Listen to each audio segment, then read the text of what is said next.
Assalamualaikum warahmatullahi wabarakatuh. Perkenalkan, saya Dedi Rudisiar, Eskom MCS, dosen Prodi Teknik Informatika, Institut Teknologi Nasional Malang. Saat ini, saya sedang mengikuti proses sertifikasi dosen gelombang 1 tahun 2025 yang diadakan oleh Kemdikti Saintek.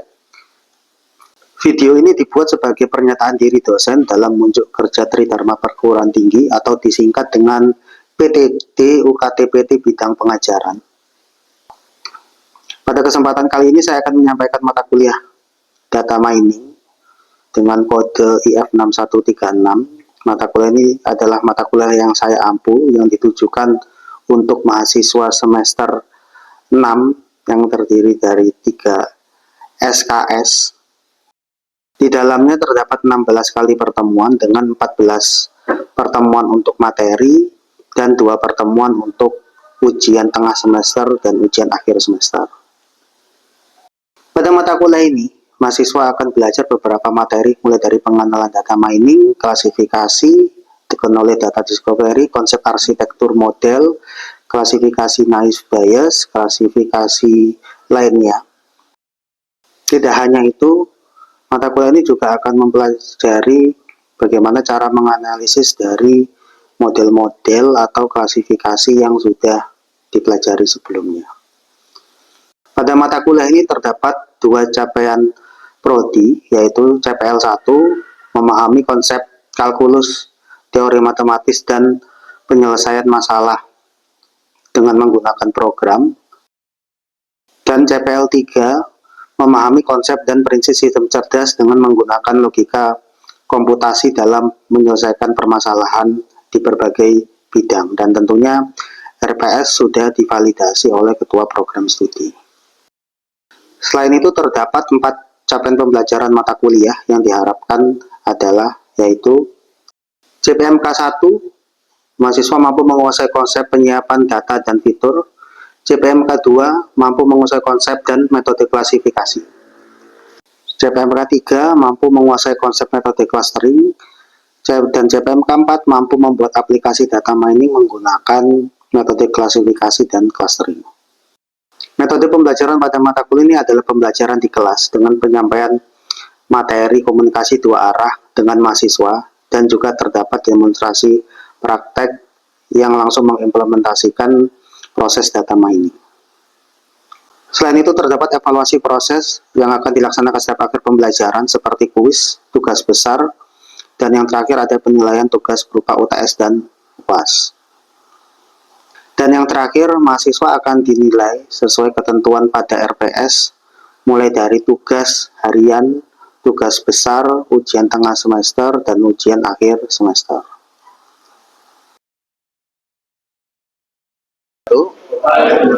Ya, sebelum kita melanjutkan ke perkuliahan ini, ya teman-teman bisa berdoa dulu, ya agar ilmu yang didapat bisa bermanfaat untuk teman-teman sekalian. Ya, baik, mungkin sebelum kita mulai teman-teman berdoa, saya persilahkan.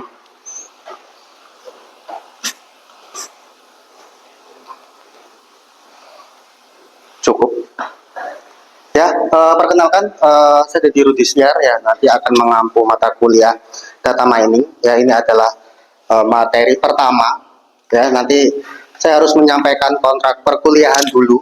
Ya, jadi teman-teman nanti tugas-tugas akan saya nilai 30%, ya. Lalu ada kuis nanti, lalu ada UTS, lalu ada kuis kedua setelah UTS. Nah, nanti di akhir pertemuannya, ya nanti akan ditambahkan dengan nilai UAS, sehingga nanti akan mendapatkan nilai akhir. Ini perlu saya sampaikan karena nanti akan berkaitan dengan IP atau akan berkaitan dengan predikat yang akan didapatkan, ya. Jadi misalkan nanti nilai akhirnya ada di rentang 65 sampai 70,99, otomatis akan mendapatkan bobot 3 seperti itu, ya. Misalkan nanti nilai akhirnya adalah di atas 80, nanti akan mendapatkan A dengan bobotnya adalah 4, seperti itu. Ya, nah ini adalah RPS, ya. Jadi dalam satu semester ke depan kita akan mempelajari beberapa materi, ya. Jadi ada pengenalan dulu di hari ini, ya. Lalu di selanjutnya kita akan belajar tentang beberapa algoritma ya, ada konsep knowledge ya, konsep arsitektur, lalu beberapa algoritma klasifikasi, naive Bayes, decision tree, lalu ada algoritma K-means, lalu ada algoritma a priori. Nah, di pertemuan hari ini kita akan fokus ke pengenalan data mining dulu ya, agar teman-teman paham dulu apa itu data mining dan bagaimana cara kerjanya ya. Dan lalu nanti di pertemuan minggu-minggu selanjutnya kita akan langsung membahas metode itu satu per satu seperti itu ya. Baik, nah mata kuliah ini tentunya berkaitan dengan mata kuliah sebelumnya. Jadi yang sudah menempuh mata kuliah ini pasti harus sudah lulus mata kuliah algoritma pemrograman, basis data, riset operasi dan rekayasa perangkat lunak, karena ini nanti akan berkaitan dan akan digunakan pada saat perkuliahan data mining ini nanti. Itu. Baik, selanjutnya kita akan masuk ke materi yang pertama. Ya, pada akhir perkuliahan ini nanti teman-teman diharapkan bisa menguasai ya, mengerti terkait definisi, kebutuhan data mining, lalu ilmu yang berkaitan dengan data mining, lalu penerapan data mining seperti itu. Nah, kenapa ini penting ya? Karena kaitannya dengan data ya, kita tahu sendiri data di media sosial itu cukup banyak sekali ya, terutama di Twitter mungkin atau di X ya, banyak sekali tweet-tweet per detiknya yang hampir kalau dikalkulasi itu hampir berapa? 600 juta per harinya. Ya, lalu Facebook sendiri tentunya mempunyai user yang sangat besar sehingga bisa menghabiskan berapa? 700 miliar per menit per bulan di situs Facebook tersebut. Bahkan storage-nya akan sangat besar karena bukan hanya teks saja ya, bukan hanya teks saja, yang disimpan adalah apa? Foto, video dan lain sebagainya. Seperti itu. Ya, lalu data-data transaksi ya, data-data kartu kredit di sini ya. Data kartu kredit maupun penggunaan dalam negeri maupun luar negeri yang hampir 850 juta per harinya.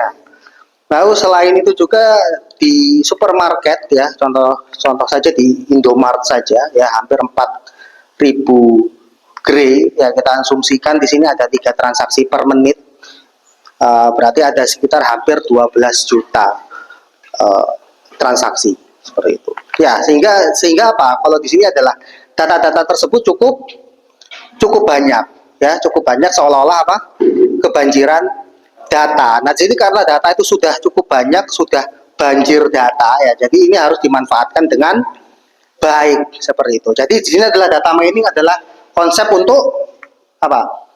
Menganalisis atau mengekstraksi pengetahuan dari data-data yang kita miliki seperti itu. Nah, diharapkan proses ini adalah dapat apa? Menemukan pola atau model yang bermanfaat. Seperti itu ya. Lalu selain itu adalah data mining adalah menggali nilai atau menggali informasi tambahan dari data-data yang ada, sehingga nanti kaitannya dengan analisis data adalah bagaimana menentukan pola dan relasi agar dapat digunakan untuk membuat sebuah prediksi. Seperti itu ya. Pada dasarnya adalah secara definisi data mining adalah mencari pengetahuan dari sebuah data, dari kelompok data tersebut. Jadi diharapkan dari data tersebut kita tahu polanya ya, tahu pengetahuan yang ada, sehingga nanti data tersebut bisa apa? Berpotensi atau berguna, karena data yang ada itu sangat besar sekali. Ini yang diharapkan. Jadi data tersebut bisa digunakan dengan baik oleh perusahaan tertentu. Seperti itu. Ya, tentunya untuk kebutuhan bisnis ya, data mining sangat diperlukan sekali ya. Jadi untuk misalkan untuk penambahan atau peningkatan kapasitas produk, bagaimana kita menentukan jumlah produksi ke depannya ya, lalu untuk mengurangi biaya operasional ya, lalu meningkatkan efektivitas pemasaran dan keuntungan. Nah, ini adalah masalah yang sering dihadapi di dunia bisnis tentunya, bagaimana sehingga nanti diharapkan data mining ini bisa menyelesaikan beberapa masalah yang ada. Seperti itu. Nah, selain itu permasalahan yang sering dihadapi adalah bagaimana di sini menyajikan iklan ya, agar iklan tersebut tertarget ya, tertarget dengan orang yang benar-benar tepat sasaran seperti itu. Lalu menyajikan halaman khusus ya, menyajikan halaman khusus setiap pelanggan. Jadi ketika teman-teman membuka marketplace masing-masing, bisa jadi rekomendasi antara satu orang dan yang lainnya bisa berbeda. Bahkan sekarang marketplace itu datanya sudah disebar sampai ke media sosial ya. Kadang teman-teman di media sosialnya itu bisa saja muncul iklan-iklan dari marketplace tersebut seperti itu, karena datanya sudah disebar ya. Lalu selain itu kita bisa menampilkan informasi produk lain ya yang bisa dibeli secara bersamaan. Nah, ini kaitannya mungkin dengan banding produk atau paket produk tadi itu. Seperti itu. Nah, di sini ya, data mining ini adalah menyediakan data yang berlimpah ya, sehingga diharapkan data-data tersebut mampu apa? Sebagai mendukung suatu perusahaan untuk mengambil suatu keputusan tertentu terkait produknya. Ya, lalu karena ketersediaan data transaksi dalam volume besar, ini adalah keuntungan bagi perusahaan tersebut ya, sehingga dia tahu produknya itu tertarget sampai berapa persen. Ya, ini mengapa tidak menggunakan analis data biasa? Kira-kira kenapa? Ya, salah satunya adalah data yang cukup besar ya. Kalau kita menggunakan orang tertentu pasti tidak akan bisa ya. Jadi biasanya data mining ini digunakan untuk data yang sudah ribuan, puluh ribuan, bahkan sudah jutaan. Nah, itu kalau dikelola oleh analis data biasa itu waktunya tidak akan cukup ya. Lalu selain itu adalah dimensi tadi yang cukup besar. Lalu sekarang itu data-data sudah kompleks, saling terkait antara satu dan yang lainnya ya.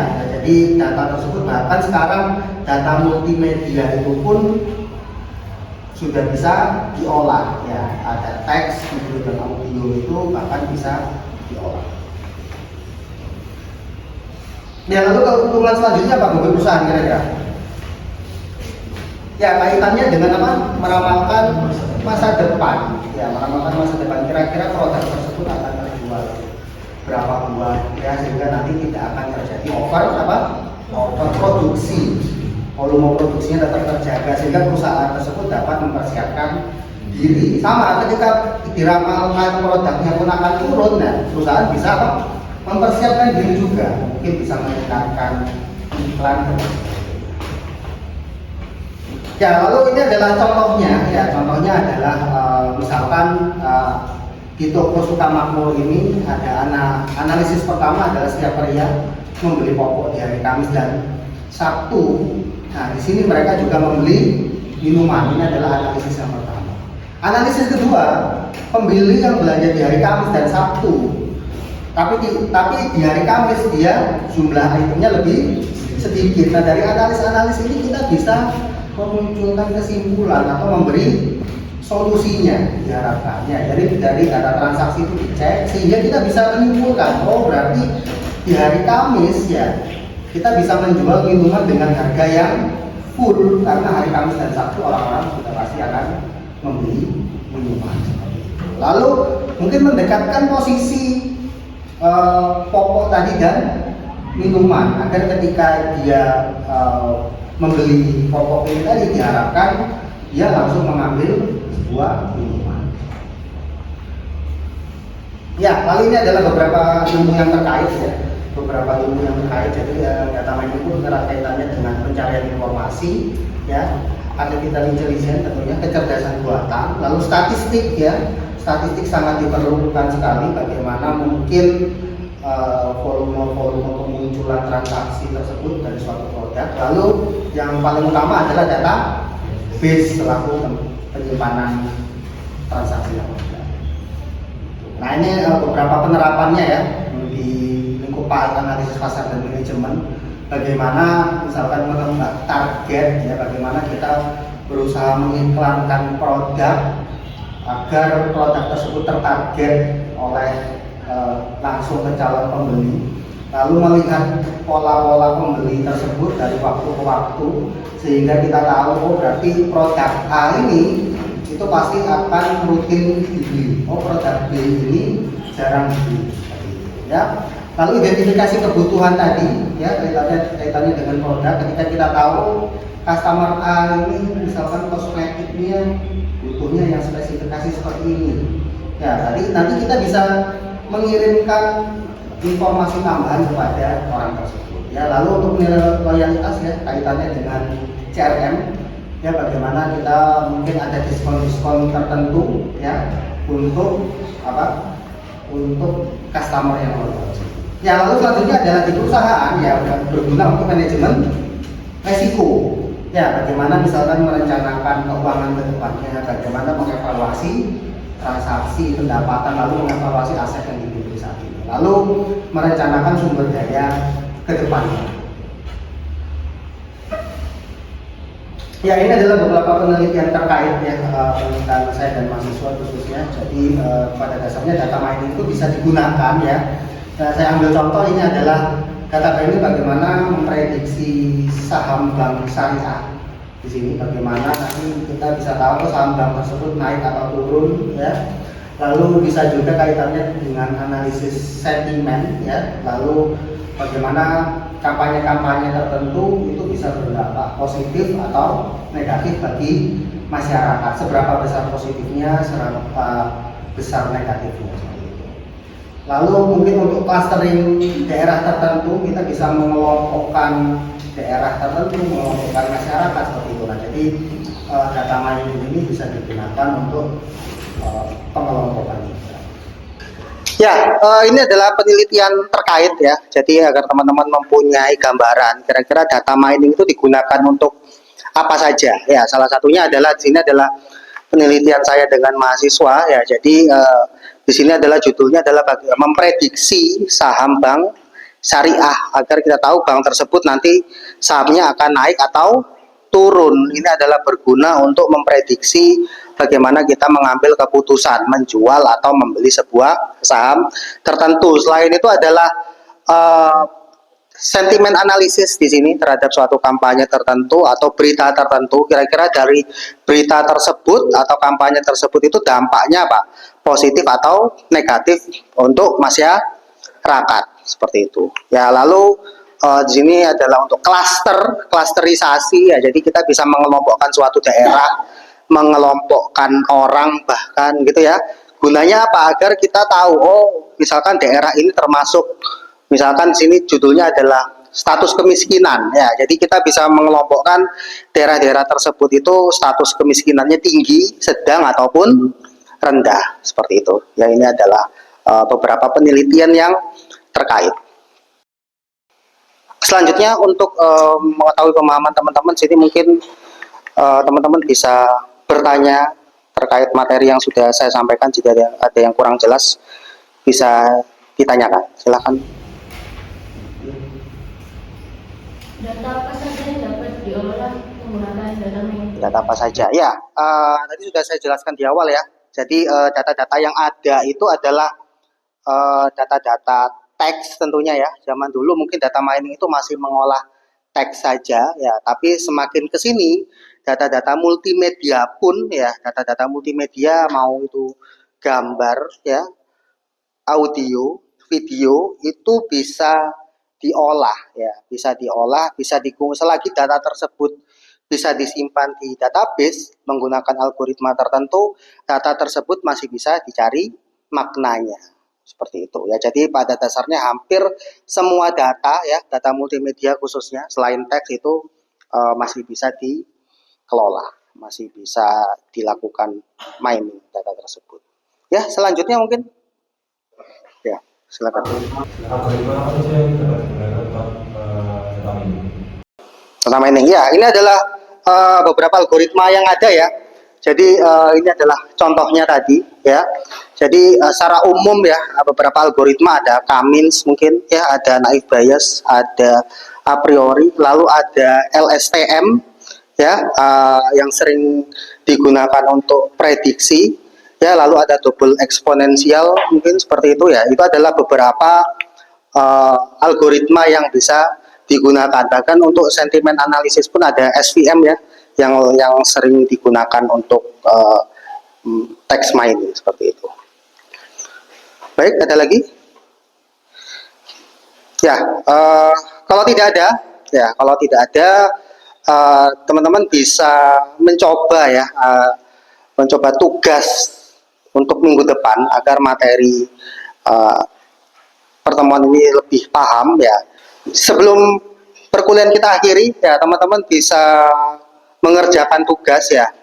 Tugasnya adalah bagaimana teman-teman nanti mencari contoh ya penerapan data mining itu di dunia nyata. Nanti teman-teman bisa memilih di bidang bisnis ya, bidang keuangan, pendidikan, media sosial. Nah, target pertama adalah teman-teman mencari dulu jenis data apa yang dia gunakan ya, contohnya data transaksi ya, atau data penjualan, atau data produksi. Itu adalah contoh-contoh datanya. Jadi teman-teman ambil sebuah studi kasus ya, lalu cari jenis data yang ada, lalu yang paling penting adalah mengapa data mining penting untuk bidang tersebut, digunakan untuk apa saja, seperti itu. Nah, lalu yang terakhir adalah hasil atau manfaat apa yang akan diperoleh, khususnya misalkan data transaksi, manfaat bagi perusahaan itu kira-kira seperti apa ya.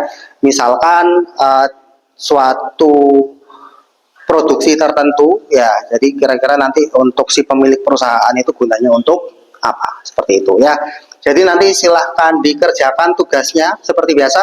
Tugas nanti akan dikumpulkan di Sepada, seperti itu, di Sepada.